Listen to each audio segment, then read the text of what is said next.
Welcome to The Tube, the last show of the year, and we're here to celebrate the old year and remember the top 5 stories that made this tech year so techy. Let's start.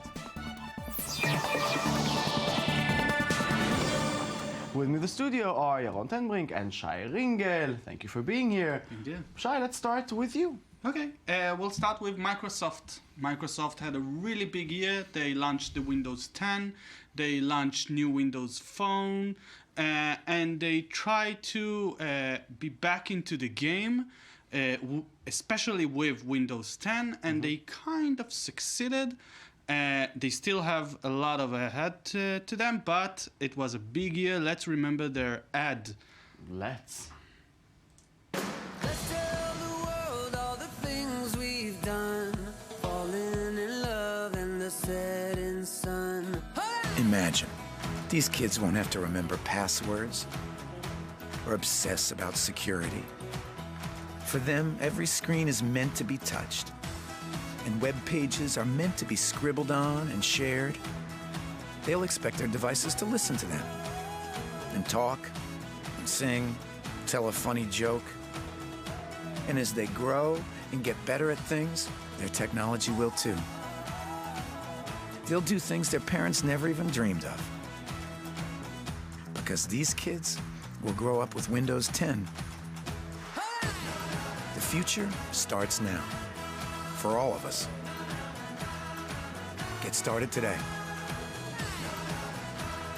Windows 10. A more human way to do. Hello, Fatima. Yaron, what do you think about the year that Microsoft had? An amazing comeback. I mean, Microsoft were supposed to be dead. I mean, they were a huge company. They remained a huge company, but everything they did for the last decade failed miserably.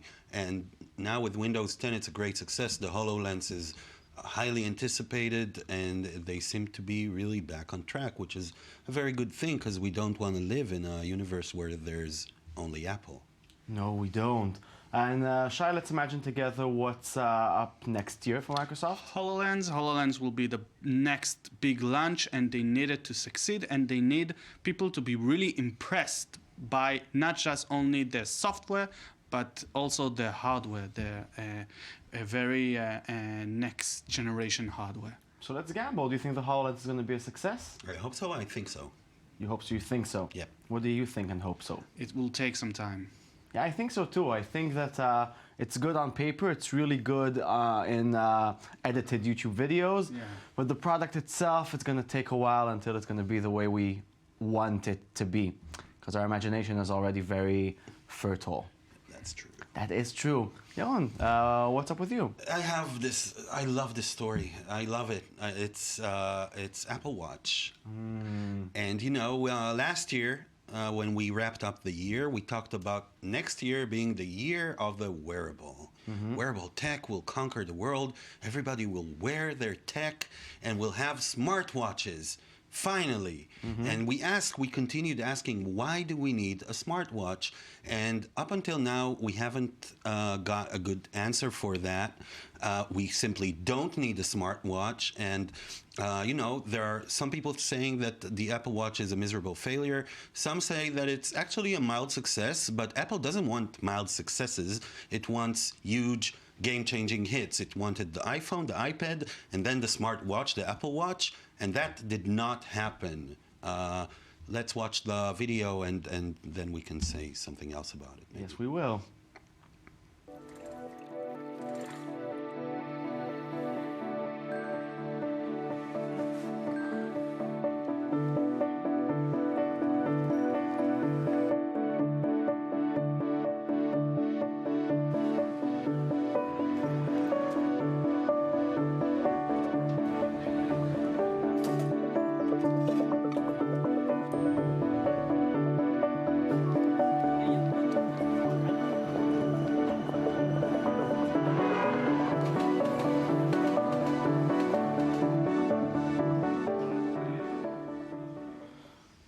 so much money making it, advertising it, trying to brainwash everybody. The watch itself is really slick. It looks beautiful when it's not on your wrist. When it's on someone else's wrist, it's really nice. It's really beautiful. But when you have it on your own wrist, you're like, what am I going to do with this very heavy machinery? It also needs a lot of battery time. You need to charge it every day. That's a problem for a watch. And Apple, it's the first time that Apple put out a new product and said, this will take time, people will understand it, it will not be as good as we need it to be in the first generation. But do we agree with them, or is it forever a geeky thing that will fade away slowly? I think the watch itself is not going to be a hit, but wearables will be. So but they need to be way cooler. I mean, this is not cool enough. It's not well designed enough. It's not pretty enough. It's not functional enough. We don't have the feeling that we need it. Yeah, yet. you know, functionality is important, but when you're talking Apple products, you're talking design, and the design of the Apple Watch is just not good but enough. the iPhone was not only design. Of course not, but you know, other phones can do the same, but this phone is prettier, and the interface is prettier, and that's why the iPhone is such a hit. I think the big hit with wearables will be when we don't notice them. When I have a shirt and I don't think that it's a smart shirt, but it will do smart things. Like fly. Maybe. With us inside That would be good, yeah. Okay, let's move on to encryption, Shai. Okay, encryption, that was the year of the war on encryption ever since the Paris attack. A lot of politicians have been trying to fight encryption, especially because for the last 2 years we've been talking about the Snowden case. And the fact that we know that agencies like the NSA are already going through our mails and through our phones and everything that is not encrypted. And there has been a lot of talk about Telegram and the fact that terrorists use programs like Telegram.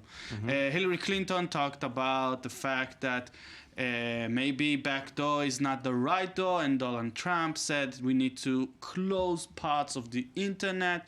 And everybody is talking about the internet, and politicians don't really understand what they're talking about. It's a huge area where a lot of people can talk about, and nobody will say anything that makes any sense at all, and they can get away with it. Maybe I'm just, foolish old me, but from my understanding, encryption is something that you cannot properly ban or make disappear. It is virtually impossible to ban encryption or to make encryption illegal or to stop encryption, because people will always find smarter, better ways, stronger ways to encrypt their messages. That's just not a problem. And, encryption has existed for forever, basically, and nothing is going to change that. And the fact that politicians are going after encryption is just because they want to know, like the big systems, the NSA, want to know what's being encrypted. So they go to companies like Apple that have some powerful encryption on their software, and they ask them to get the key so they can decrypt it. And that's just not going to happen, because that would put so much in danger.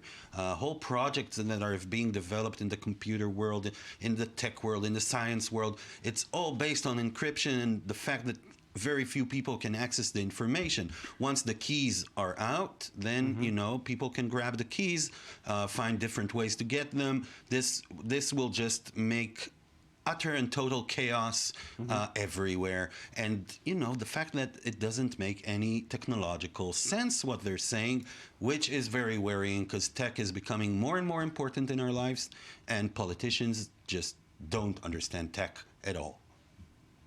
Lovely. Yeah. Yeah, let's move on to some values now. Values with your own. Yeah, we live in a in a world where morals and values are not very much appreciated, let's say. But everybody was very, very happy when Ashley Madison was hacked. Now, Ashley Madison was this huge startup that basically let people cheat on their spouses. Yes. And it was highly successful. People actually paid lots of money. Most of them men, and then the company was hacked because the company's security was ridiculous, and they told people that they're guarding their data, but obviously they didn't, and names leaked out, and families were destroyed. Everybody was still very happy that it happened. I mean, it's probably the biggest moral story of the year. I think it's also one of the big tech stories of the year because it explains something very crucial about the way we operate on the internet, but maybe we should see a video and then talk about it some more. Let's.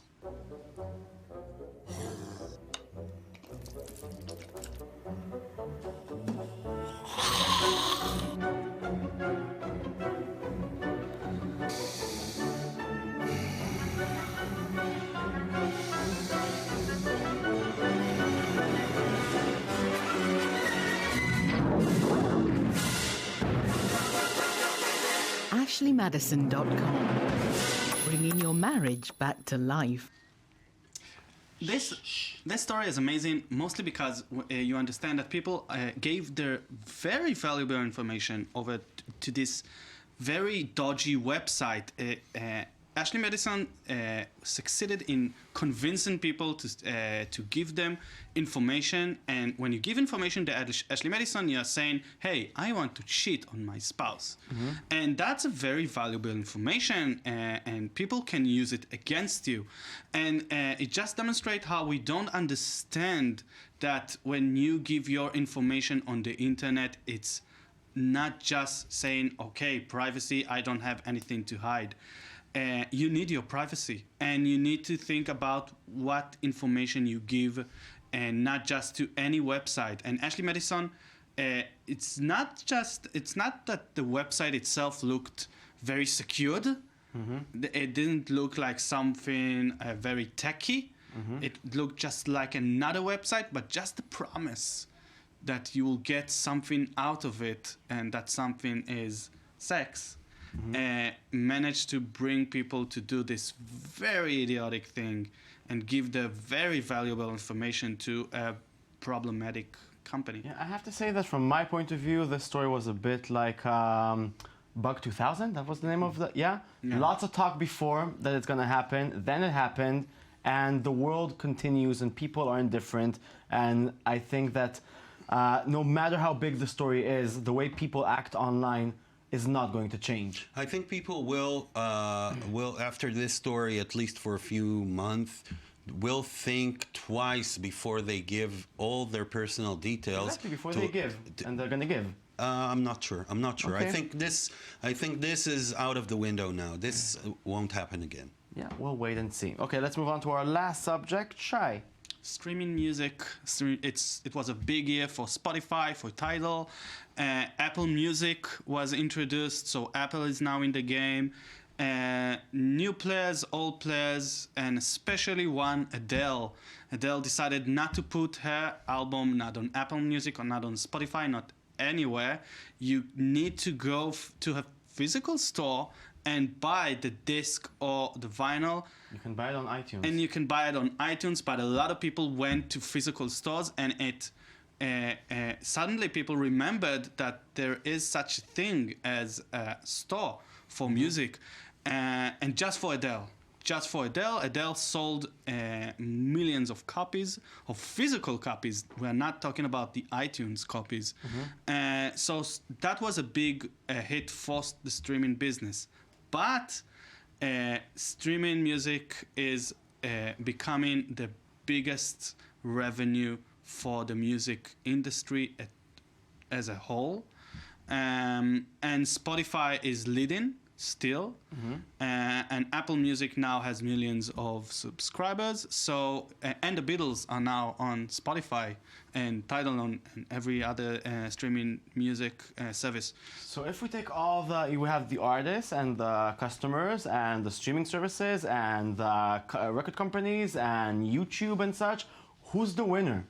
Right now, nobody, I think, because users are paying good money, but they're not getting all the music that they want.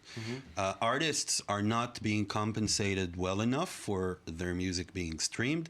The record companies, what we used to call record companies, the entertainment business, is not making enough money off streaming. It does not cover what CD sales or even online downloads used to make for them. So everybody's losing right now, and it's really interesting to see what will become of this streaming business, because right now it's not working for anybody. Except for Adele. Except for Adele. Who's like not Adele. doing it. No. You like Adele. No. Okay. You love Adele. No. Yeah, you love it. No, okay. That's it. Show's over. Thank you very much. Shai, Yaron, viewers, enjoy the end of the year, the beginning of the new year. i24news.tv. That is our website. And that's it. See you soon. Goodbye.